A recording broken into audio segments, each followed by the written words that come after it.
国庆期间，婆婆从老家过来看我们，我带她去老公新开的高档餐厅吃饭。我特意给婆婆点了个她最爱的红烧鱼，才刚吃一口，我们就发现鱼是冰的，甚至还能看到里面的冰渣子。我立马叫来了经理，他却满不在乎地说忘记微波炉加热了。我有些不解地问他这是不是预制菜，没想到他却跟应激了一样，开始激动大叫：预制菜怎么了？加热一下不是一样能吃吗？我们哪有那么多时间给你现炒？我生气地指着餐厅的招牌说道：这上面写的清清楚楚的，你们餐厅只做鲜货现炒，现在你上个冷冻的预制菜还有理了？你们老板就是这么教你做事的？听到这个经理双手叉腰，趾高气扬地说道：什么老板？老娘就是这的老板娘，你还这老不死的在这挑三拣四，不就是想吃霸王餐吗？我告诉你，这鱼一经拆封概不能退，算上冷冻电费和食材费，你欠我们饭店3000块。今天你不把账结了，就别想走出这个门。一个预制鱼要加3000。我说傅燕怎么突然涉足餐饮业？原来是开个黑店在这里养小三啊！我拿出手机准备打电话给傅燕，她却先一步拨通了那头的电话。老公，有2个穷酸狗在这里闹事，想吃霸王餐，你快过来。挂了电话，她似乎底气更足了，指着我和婆婆开始破口大骂：你们家男人是都死绝了吗？让你们一个臭3八，一个老不死的来这吃霸王餐，我这可是高档餐厅，是你们这种底层垃圾配进来的吗？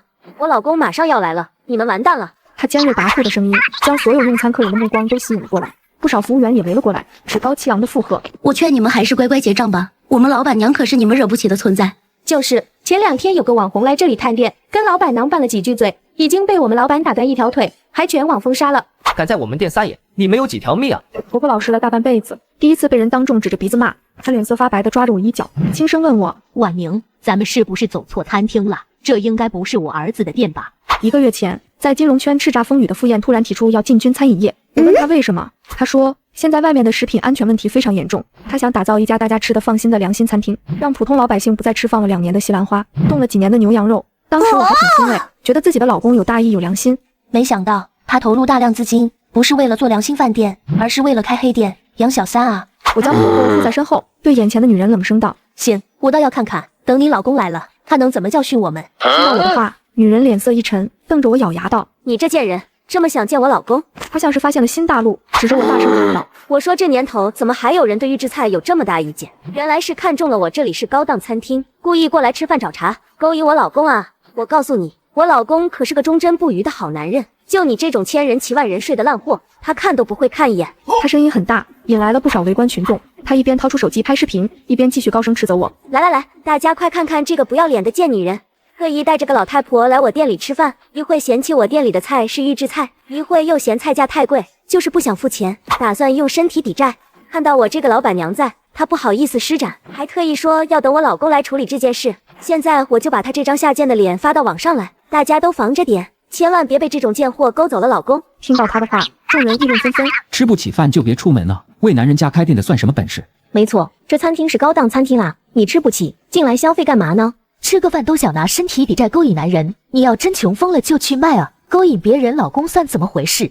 你们。婆婆完全没想到老板娘这么会颠倒黑白，她气的话都说不上来了。我一边拍着婆婆的背安抚她，一边指着桌上的红烧鱼对众人开口道：我们点了份红烧鱼，结果鱼是刚从冰箱里拿出来的冷冻品，现在都还能看到冰渣子，就这样的预制菜，他收我们3000。说着，我看向那女人，冷冷道：我们是在合法维护我们消费者的权益，你要是连这点处理问题的能力都没有，就叫你老公来跟我们说。见我还敢还嘴，她当即让餐厅服务员将我团团围住，冷冷道：不怕告诉你，这餐厅是我老公送给我的，这里是我林浅浅说了算，我说收你多少钱，你就得给多少钱。别说我还给你上了个预制菜，就算我给你上一坨屎，你也得乖乖付钱。今天你们要是不把账结清，再给我跪下道歉，就别想走出这个门。林浅浅。听到这个名字，我微微一顿。前段时间我家收到过一个快递，收件人就写着林浅浅，但地址却是我家。我好奇开，发现里面是一套极其露骨的情趣内衣。我问傅燕是怎么回事，她想都没想，直接把快递丢进垃圾桶，表情淡定无比。要么是记错了，要么就是新型的广告推销，不用理会。之前未曾得到的真相，在此刻终于有了答案。我看着林浅浅，冷冷道：我劝你最好等傅燕过来，让她亲口告诉你，站在你面前的这2个人是谁。听到我说出傅燕的名字，林浅浅脸色阴沉。妈的，你这贱货，果然是冲我老公来的，竟然连他的名字都打听清楚了。直到这一刻，婆婆才终于确认，这是傅燕开的店，林浅浅所说的老公也是傅燕。小姑娘，我是傅燕的妈妈，你是不是搞错了？我儿子不可能会看上你，更不可能是你老公。话音刚落，林浅浅就一巴掌把我婆婆打得直接摔倒在地。你个老不死的，就你这预制菜都吃不起的土鳖，还想冒充我老公的妈妈？你也配？当初我父亲拿出天价嫁妆给我招选赘婿的时候，无数人慕名而来，只有傅燕跪在我家门口3天3夜，含泪说她什么嫁妆都不要，只求我救她病重的母亲。我看中了她的孝顺，我才选中傅燕当我的丈夫。婚后，我请最好的医学专家治好了婆婆的病，但此刻被林浅浅这么一打，大病初愈的婆婆脸色变得惨白，她用手捂住胸口，身体痛苦地蜷缩了起来。妈，你是不是心脏不舒服？您的药呢？主治医生说婆婆不能受刺激，否则她的心脏病随时有复发的可能。我手忙脚乱地在婆婆衣服口袋里摸索，终于摸到了那个小小的棕色药瓶。就在我颤抖着拧开瓶盖，想要倒出药丸给婆婆喂下时，林浅浅却抢先一步上前，一把将药瓶抢了过去。怎么，霸王餐吃不成，冒充我老公家属行不通，现在又改成装病碰瓷了？快把药给我！我起身想去抢，但这里的服务员立马把我死死摁住。我急得声音颤抖，对林浅浅嘶吼道：“她真是傅燕的妈妈，她心脏病犯了，不吃药会死的。”还敢骗人！我老公可是人人敬仰的大总裁，就这穿得跟捡破烂似的死老太婆，哪一点配当他妈？真是两个没脑子的蠢货，竟然连这种离谱的谎都撒得出来。傅燕的爸爸死得早，婆婆为了培养好傅燕这个儿子，勤俭了一辈子，哪怕现在我给她买了很多衣服，她依旧不舍得穿。没想到这竟成了林浅浅不信她身份的理由。见婆婆脸色从煞白转为乌青，我心急如焚，连忙道：“我说的都是真的，她是傅燕的妈妈，我是傅燕的妻子。不信的话，你可以自己打视频去问傅燕。”一边说着，我一边挣扎着起身去抢药，可两个男服务员将我瞪得动弹不得。你还真是越说越离谱了，一个冒充我老公的妈妈，一个冒充我傅太太的身份，你也不撒泡尿照照自己，就你这德行，就算脱光了站我老公面前，他都不可能看上你。其他几个服务员也纷纷附和，就是我们浅浅姐才是名副其实的傅太太。你一个土包子，有什么资格跟浅浅姐抢老公？真没见过你这么不要脸的女人，上杆子来当小三。浅浅姐，我看她这种人就是欠收拾。林浅浅若有所思地点了下头，将那盘带着冰渣子的红烧鱼倒在地上，然后用脚碾碎，对我居高临下道：“你说这么多谎话，不就是想要药吗？行啊，你跪下来，把这盘你嫌弃的预制鱼给我吃干净，我就把药给你。”不要！婆婆痛苦的呻吟，我知道婆婆宁愿自己难受，也不想我为了她受辱。虽然傅燕出轨了，但婆婆一直对我很好，我没有犹豫，跪在了地上。浅浅姐不愧是傅太太，教训起人来一套一套的。我已经按照你的要求做了，现在你该把药给我了吧？果然是个蠢货，这都信？老娘骗你的！也在这时猛然一颤，眼神都涣散了。她艰难地伸出手，为我擦拭了眼角的泪。婉宁，对不起。她像是在为我受辱道歉，又像是在为傅燕出轨跟我道歉。说完这几个字，她的手便垂落在地，彻底停止了呼吸。妈，您醒醒啊，妈！我疯狂地摇晃着她，可唤不醒她的一丝回应。看到此，餐厅领班上前探了下婆婆的鼻息，然后惊恐地叫了起来：“浅浅姐，这老太婆好像真的死了，这怎么办啊？”林浅浅不悦地皱了皱眉：“是她自己硬要来餐厅碰瓷的，死了也不关我的事。再说了，我老公可是盛世集团的总裁，背景通天，有他罩着我，怕什么？”听到他这样说，我猛地起身，爆发出惊人的力气，死死掐住林浅浅的脖子。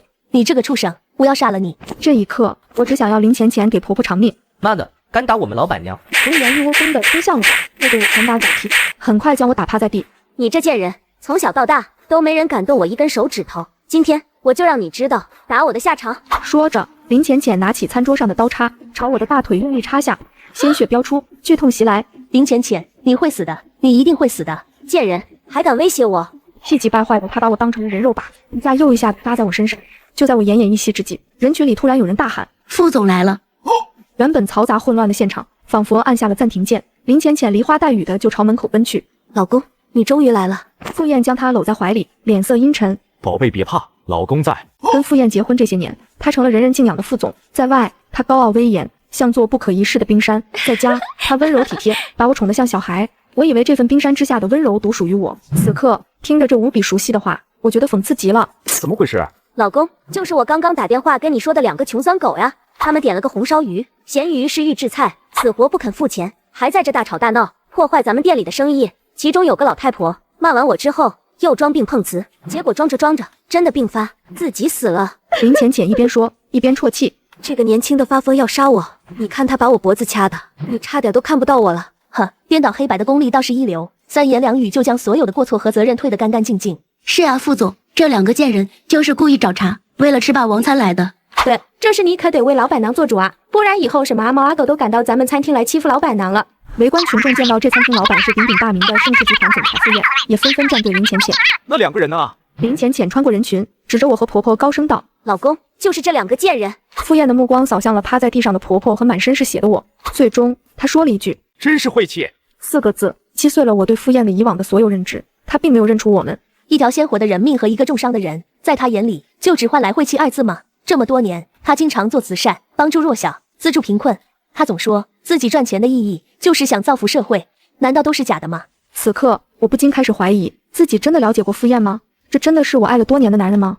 老公，我只是想开个餐厅，当个独立女性，自力更生而已。他们为什么要这么欺负我呀？故意死在我们餐厅，肯定就是想毁了我。老公，怎么办啊？看林浅浅因为这是急得团团转，傅燕心疼极了。傻瓜，有老公在，你担心什么？说完，她熟练地拨通了一个号码。喂，张队长吗？我傅燕，我餐厅这边出了点小麻烦，有2个专业碰瓷的来闹事，麻烦你派几个人过来处理一下。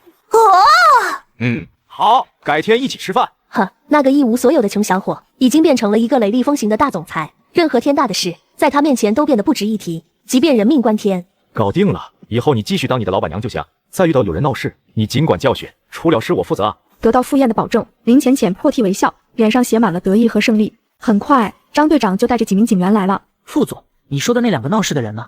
哟，就他们。张队长看向我，眉宇间浮现出了一抹震惊。怎么把人打成这样了？林浅浅脸上闪过一抹紧张，傅燕却不以为意。这俩人自己来餐厅闹事，想吃霸王餐，浅浅教训他们一番，不过分。这个老人家自己本身有心脏病，情绪激动突发死了。我怀疑他们是专业碰瓷团伙，想讹诈，你按程序处理吧。傅燕轻飘飘的几句话，就将事情定了性。张队长点了点头，指挥身后的警员拍照取证，叫殡仪馆派车过来将遗体带走，再把这个女的带回局里做笔录，详细审问一下他们这个碰瓷团伙的情况。林浅浅嘴角抑制不住的上扬。老公，还是你厉害，这种社会渣子可得从重惩治。好，鲁依你。副总对浅浅姐可真好。那是，浅浅姐可是副总捧在心尖上的宝贝，不对她好对谁好？刚刚那贱女人也真是不要脸，还想用身体勾引副总，真是可笑。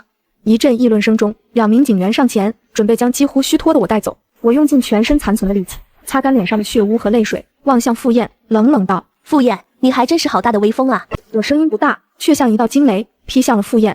她不敢置信地朝我望来。不等傅燕开口，林浅浅立马暴躁开口：“你这贱人，也配叫我老公的全名？”傅燕，你听到了吗？他说我不配叫你的名字，你觉得呢？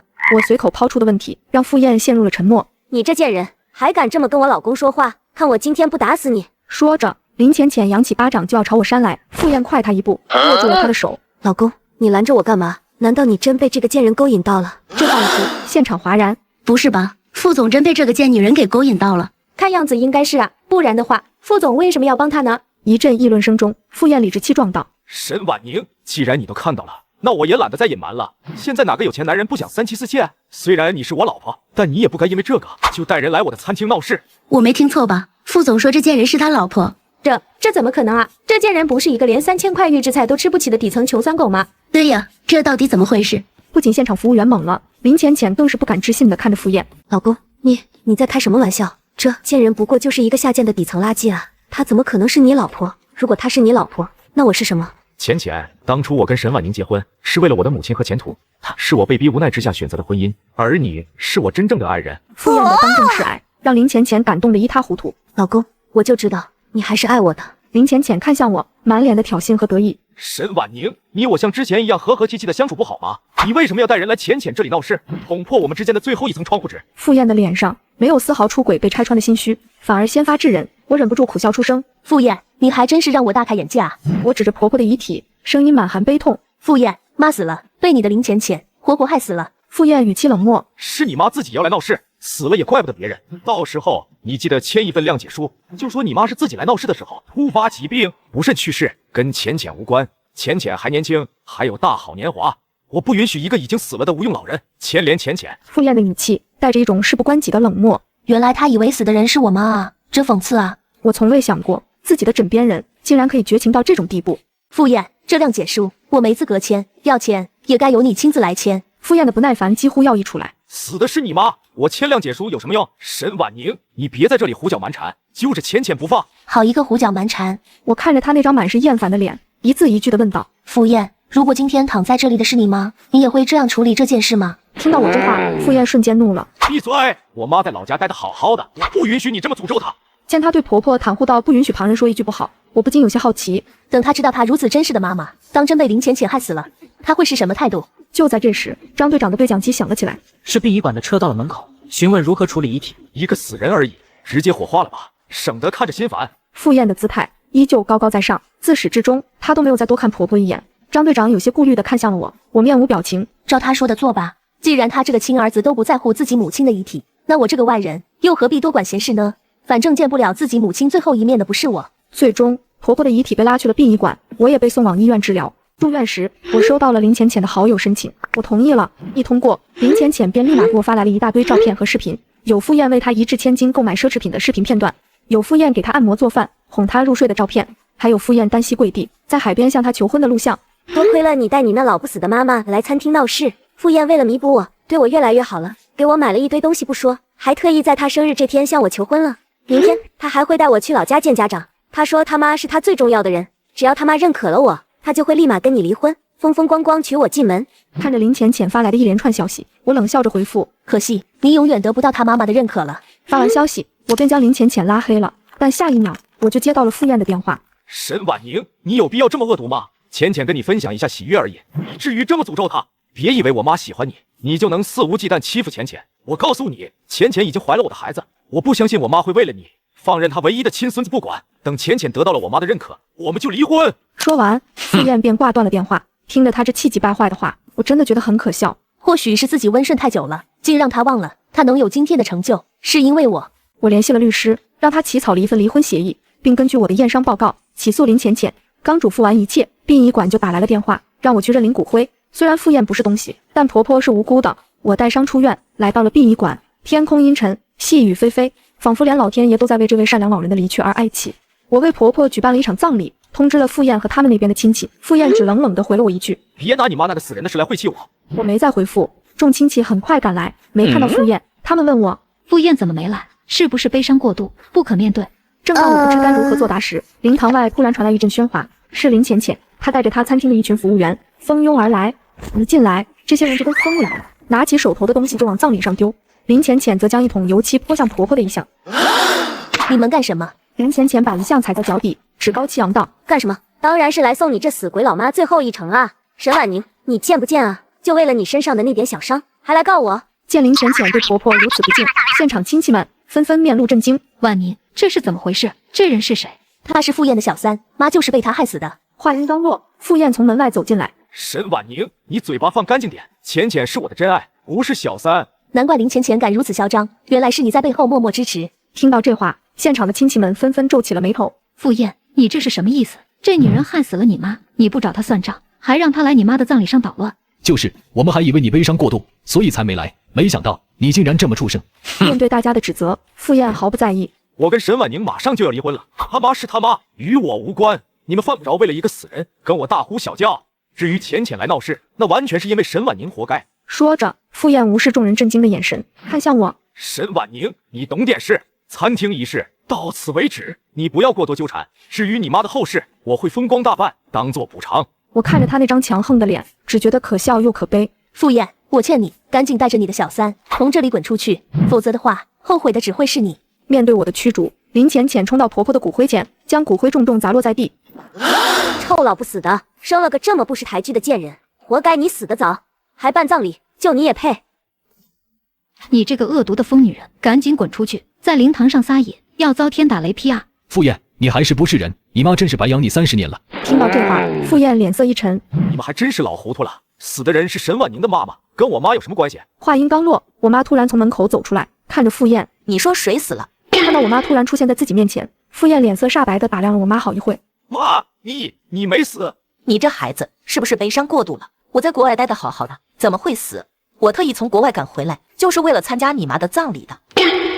说着，我妈看了看现场，震惊道：天哪，谁把我亲家的葬礼糟蹋成这样了？我妈的出现和她的话像一道惊雷，劈碎了傅燕所有的自以为是和强装镇定。傅燕脸色煞白地扫视起了现场，直到此刻，她才发现现场每一个前来吊唁的亲戚都是她家的。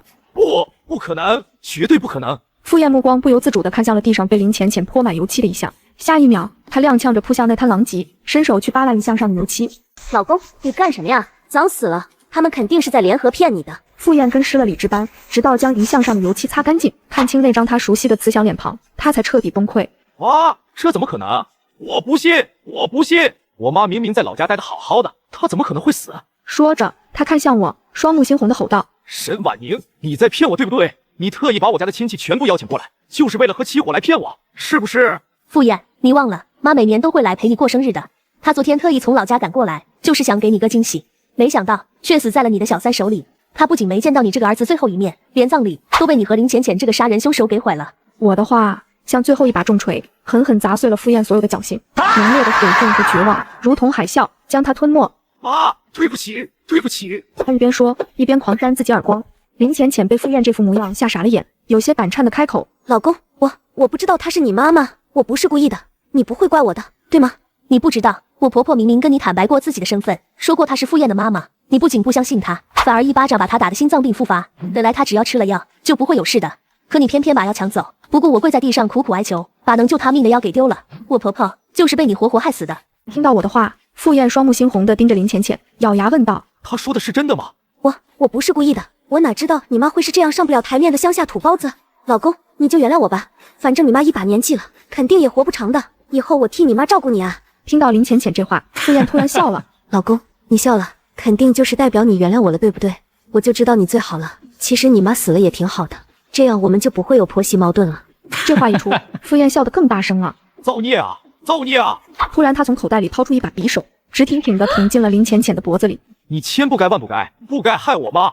她是我在这世上最重要的人。林浅浅捂着脖子，不敢置信地看着傅燕。说完，傅燕拔出匕首，林浅浅轰然倒地，死在了婆婆的葬礼上。现场乱作一团，有人吓得跌坐在地，有人狂叫着逃离，有人惶恐报警，只有傅燕淡定地抱着婆婆的遗像和骨灰，哭着不停道歉。警察很快到来，最终傅燕被抓入狱。那些参与殴打我和婆婆的服务员也纷纷被捕。我将婆婆的骨灰重新收敛，葬在了她常住的老宅附近。每逢忌日，我都会去看望她，毕竟这个一生善良的老人值得被善待。